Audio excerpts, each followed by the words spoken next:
ഏത് റിപ്പോർട്ട് എവിടെ വൈകിയെന്നാണ് നിങ്ങൾ തീരുമാനിച്ച പോരാ ഇത്?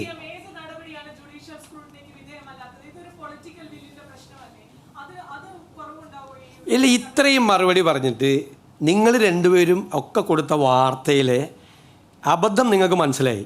അല്ലല്ല, അബദ്ധമാണ് നിങ്ങൾ കൊടുത്ത വാർത്ത. പറഞ്ഞല്ലോ, എക്സ്പ്ലെയിൻ ചെയ്തല്ലോ.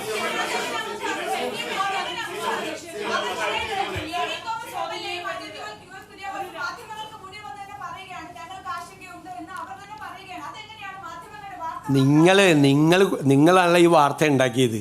അജിത് കുമാറിനെ രക്ഷിക്കാനുള്ള ശ്രമം നടത്തുന്നു എന്നും പറഞ്ഞല്ലല്ല, നിങ്ങൾ വാർത്ത കൊടുത്തു. നിങ്ങളിപ്പോൾ അത് വഴിയിലായി. ആ ആഭ്യന്തരമന്ത്രി വളരെ ഭംഗിയായിട്ട് അത് വിശദീകരിച്ചു. നടപടിക്രമങ്ങൾ നിങ്ങളല്ല നടപടിയെടുക്കേണ്ടത്, മാധ്യമങ്ങളല്ല നടപടിയെടുക്കേണ്ടത്, ഗവൺമെൻറ്റാണ്. ഗവൺമെൻറ് അതിനൊരു പ്രൊസീജിയറുണ്ട്. ആ പ്രൊസീജിയർ കംപ്ലീറ്റ് ആയിട്ട് ഫില്ല് ചെയ്ത് ഞങ്ങൾ ചെയ്യുള്ളൂ. മനസ്സിലായില്ലേ? അത് നടപടി എടുക്കുമ്പോൾ നിങ്ങളെ അറിയിക്കും. അതാണ് അത്. അപ്പം അറിഞ്ഞാൽ മതി നിങ്ങൾ എന്താ ചെയ്യാൻ പോണേന്ന്. നിൽക്ക് എല്ലാവരും ചോദിക്കില്ല. നിങ്ങളപ്പം അറിഞ്ഞാൽ മതി, ഞങ്ങൾ പറയും. നിങ്ങളപ്പം അറിഞ്ഞാൽ മതി എന്താണ് ഇതിൻ്റെ നടപടിക്രമമെന്നും ഞങ്ങൾ എന്താ ചെയ്യാൻ പോണേന്നും തീരുമാനമെടുത്തിട്ട് നിങ്ങളെ അറിയിക്കും. അപ്പം നിങ്ങൾ അറിഞ്ഞാൽ മതി. ആ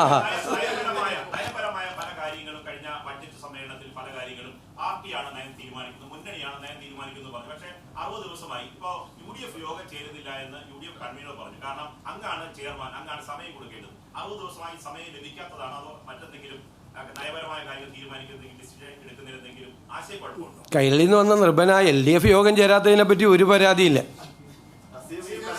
UDF ഞങ്ങൾ കുറേ ആദ്യം നടപടി അത് ഞങ്ങൾ തീരുമാനിച്ചോളാം. ഞങ്ങളുടെ പൊളിറ്റിക്കലായിട്ടുള്ള കാര്യമാണ്. UDF എപ്പോൾ യോഗം തീരുമാനിക്കും? അതൊക്കെ വരുമെന്നേ. അതൊക്കെ സമയത്ത് വരും. അതൊന്നും മാധ്യമങ്ങളുമായിട്ട് ചർച്ച ചെയ്യാൻ പറ്റുന്ന കാര്യങ്ങളല്ലല്ലോ. അതൊക്കെ സംഘടനാപരമായ കാര്യങ്ങൾ, മുന്നണിയും പാർട്ടിയൊക്കെ എടുക്കേണ്ട തീരുമാനങ്ങളാണ് അതെല്ലാം. മനസ്സിലായി?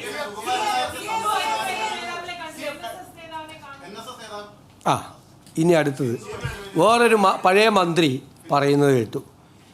ഞാൻ ഹിന്ദു കയറി ഇറങ്ങിയാണ് BJP നേതാക്കൾ മുഖ്യമന്ത്രിയുടെ ഓഫീസ്. ഹിന്ദു ഐക്യവേദിയുടെ നേതാക്കൾ എന്നെ കാണണം എന്നാവശ്യപ്പെട്ടു.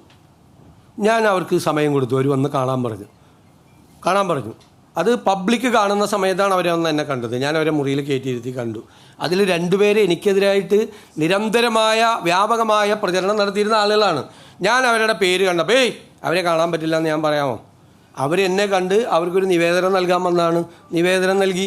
ഇന്നലെ നമുക്ക് ഗവൺമെൻറ്റിനെതിരായി സമരം നടത്തിക്കൊണ്ടിരിക്കുന്ന NGO യൂണിയൻ നേതാക്കൾ, ഗസറ്റഡ് ഓഫീസേഴ്സ് അസോസിയേഷൻ്റെ നേതാക്കൾ, അധ്യാപക സംഘടന GPMൻ്റെ KSCയുടെ നേതാക്കൾ കാണാൻ വന്നു. ഞാൻ ഇവരെ ഇരുത്തിയ അതേ കസേരയിൽ തന്നെ അവരെയും ഇരുത്തി അവരുമായിട്ട് സംസാരിച്ചു. ഞാൻ കോൺഗ്രസിൻ്റെയും UDFൻ്റെ മാത്രം മുഖ്യമന്ത്രിയാണോ? കേരളത്തിലെ മുഖ്യമന്ത്രിയല്ലേ? എന്നെ കാണാൻ വരുന്നവരോട് ഞാൻ നിങ്ങളെ കാണില്ല എന്ന് പറയാമോ? ഞാൻ അത് ചെയ്താലല്ലേ തെറ്റ്? പിന്നെ പഴയ മന്ത്രിയായിരുന്ന ശ്രീ റിയാസാണ് പറഞ്ഞത് ഇവിടെ കയറി ഇറങ്ങാണെന്ന് പറഞ്ഞു. അദ്ദേഹത്തിനോട് എൻ്റെ മറുപടി, ഞാൻ ഒളിച്ചല്ല കണ്ടത്. പിണറായി വിജയൻ ചെയ്തതുപോലെ RSS നേതാക്കളെ വേറെ കാറിൽ പോയി മസ്കറ്റ് ഹോട്ടലിൽ പത്രക്കാരെയൊക്കെ മാറ്റി നിർത്തി ആരെ അറിയാതെ ഒളിച്ചല്ല കണ്ടത്.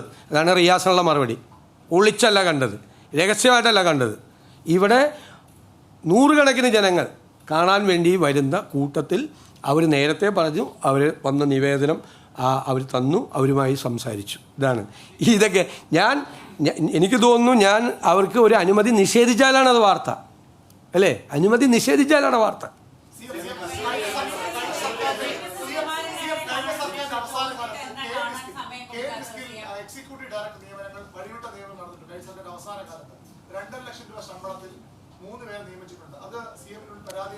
അതൊക്കെ പരിശോധിക്കാം നമുക്ക്.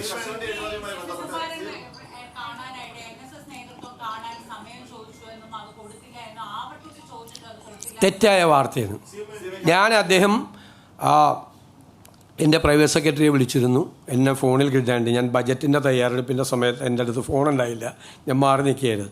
അദ്ദേഹം വിളിച്ചെന്ന് പറഞ്ഞപ്പോൾ ഞാൻ അദ്ദേഹത്തെ തിരിച്ചു വിളിച്ചു. വളരെ കോഡിയലായിട്ട് സംസാരിച്ചു. അപ്പോൾ നമുക്ക് എപ്പോഴെങ്കിലും ഒന്ന് കാണണം എന്ന് പറഞ്ഞു. ഞാൻ പറഞ്ഞു ഉറപ്പായിട്ട് കാണാം, കുറച്ച് കാര്യങ്ങൾ പറയാനുണ്ടെന്ന് പറഞ്ഞവർക്ക് കാണാമെന്ന് പറഞ്ഞു. കാണാമെന്ന് ഞാൻ അദ്ദേഹത്തോട് പറഞ്ഞു. ഞാൻ ഫോണിൽ കൂടി പറഞ്ഞു. അപ്പോൾ അത് കഴിഞ്ഞിട്ട് ആ ആഴ്ച ഞാൻ ബജറ്റ് അവതരിപ്പിക്കുന്ന ദിവസമാണ്. ഞാൻ ഇവിടുന്ന് എങ്ങും പോയിട്ടില്ലല്ലോ, ഫുൾ ടൈം ഞാൻ നിൽക്കുകയാണ്. പക്ഷേ ബജറ്റ് അവതരിപ്പിക്കുന്നതിന് മുമ്പ് തന്നെയാണെന്ന് തോന്നുന്നു 2 ദിവസം കഴിഞ്ഞപ്പോൾ ഇങ്ങനെ നിങ്ങൾ വാർത്ത, എനിക്കറിയില്ല അദ്ദേഹം പറഞ്ഞാണോ പറഞ്ഞില്ല എന്നറിയില്ല, ഒരു യോഗത്തിൽ ഞാനിങ്ങനെ ഇത് കൊടുത്തില്ല എന്നും പറഞ്ഞു. അദ്ദേഹം പറഞ്ഞായിട്ട് ഞാൻ കണ്ടില്ല, വാർത്ത വരുന്നത് ഞാൻ കണ്ടു. ഞാൻ അദ്ദേഹത്തോട് പറഞ്ഞു, ഞാനിപ്പോൾ ഇത് നിങ്ങൾ കേട്ടോ, തുഷാർ വെള്ളാപ്പള്ളി അദ്ദേഹം എന്നെ കാണണമെന്ന് പറഞ്ഞു. അദ്ദേഹം എൻ്റെ ആലുവയിലുള്ള വസതിയിൽ ആളുകൾ എന്നെ കണ്ടുകൊണ്ടിരിക്കുന്ന സമയത്ത് വന്ന് കണ്ടു, എന്നെ വന്ന് അഭിനന്ദിച്ചിട്ട് അദ്ദേഹം പോയി. അതിനും വന്ന് ആരോപണം. അതിനെന്താ, ഞാൻ തുഷാർ വെള്ളാപ്പള്ളി വരുമ്പോൾ തുഷാർ വെള്ളാപ്പള്ളി വരാൻ പാടില്ല എന്ന് പറയാമോ? ഞാൻ പറയാൻ പാടില്ലല്ലോ. ആര് വന്ന രാജീവ് ചന്ദ്രശേഖർ അദ്ദേഹം എന്നെ വന്ന് മുഖ്യമന്ത്രിയുടെ ഓഫീസിൽ വന്നാണ്. അദ്ദേഹം MLA കൂടിയല്ലേ. അദ്ദേഹത്തിൻ്റെ നിയോജകമണ്ഡലത്തിലെ കുറേ കാര്യങ്ങൾ എൻ്റെ അടുത്ത് കൊണ്ടു തന്നു. ഇവരൊക്കെയായിട്ട് നമ്മൾ കാണണ്ടേ, ജനപ്രതിനിധികളായിട്ടും രാഷ്ട്രീയ നേതാക്കളായിട്ടും സംഘടനയുടെ ആളുകളായിട്ടും എത്രയോ സാമുദായിക സംഘടനകളാണ് വരുന്നത്, എത്രയോ ബിഷപ്പ്മാരാണ് ഇവിടെ വരുന്നത്, സമസ്തയുടെ നേതാക്കന്മാർ കഴിഞ്ഞ ദിവസം വന്നു കണ്ടിരുന്നു. അവർക്കൊക്കെ അവരുടേതായ മേഖലകളിലെ പ്രശ്നങ്ങൾ, അവരുടെ സാമൂഹ്യ പ്രശ്നങ്ങൾ, സ്ഥാപനങ്ങളുടെ പ്രശ്നങ്ങൾ, ഇതൊക്കെ നമ്മളോട് പറയാനുണ്ടാവും. അതുണ്ടാവും സ്വാഭാവികമായിട്ട്. അതിനെന്താ,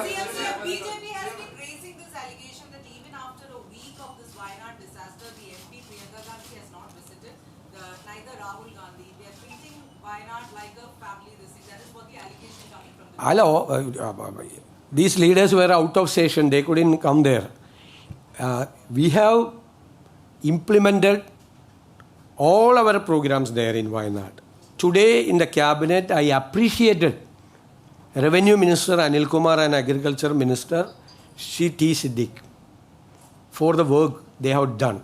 നമുക്കറിയാലോ, സാധാരണ ഇത്രയും ദുരന്തങ്ങളുണ്ടായ ബോഡി പോലും 2 ദിവസം കഴിയുമ്പോൾ തെരച്ചിൽ കഴിഞ്ഞ് അവസാനിപ്പിക്കും. ഇത് 8 പേരുടെ ബോഡി റിക്കവറി ചെയ്തു. അവരുടെ ബന്ധുക്കൾ സംസ്ഥാനത്തിന് പുറത്തുനിന്നുള്ളവരാണ്. അവരിവിടെ വന്ന് അവരെ പ്രത്യേകമായി താമസിപ്പിച്ചു. ഞാൻ അവരെ പോയി കണ്ട് ആശ്വസിപ്പിച്ചു.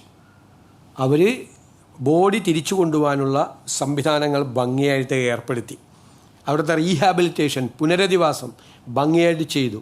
അപകട മേഖലയിൽ നിന്ന് ആളുകളെ മുഴുവൻ ഷിഫ്റ്റ് ചെയ്തു, അപകടം സംഭവിക്കാൻ സാധ്യതയുള്ള ആളുകളിൽ നിന്ന്. കമ്പനിയുമായി, ഈ കൊങ്കൺ റെയിൽവേയുമായും അവരുടെ സബ് കോൺട്രാക്ടറായ ദിലീപ് കോൺ കമ്പനിയുമായും നമ്മുടെ മന്ത്രിമാർ ചർച്ച ചെയ്ത് ഗവൺമെൻറ് കൊടുത്ത നഷ്ടപരിഹാരം കൂടാതെ അതിനേക്കാൾ കൂടിയ നഷ്ടപരിഹാരം കമ്പനിയെ കൊണ്ട് കൊടുപ്പിക്കാൻ ധാരണയാക്കി. അവരുടെ ഇൻഷുറൻസ് അടക്കമുള്ള തുകകൾ അവർക്ക് കൊടുക്കാനുള്ള സംവിധാനം ഉണ്ടാക്കി.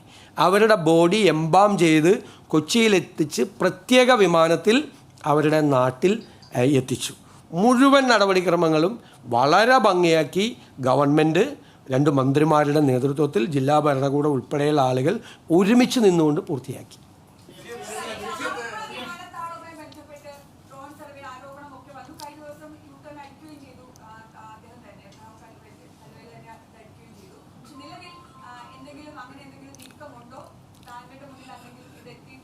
ആറന്മുള വിമാനത്താവളത്തെക്കുറിച്ച് സർക്കാർ ആലോചിച്ചിട്ട് പോലുമില്ല.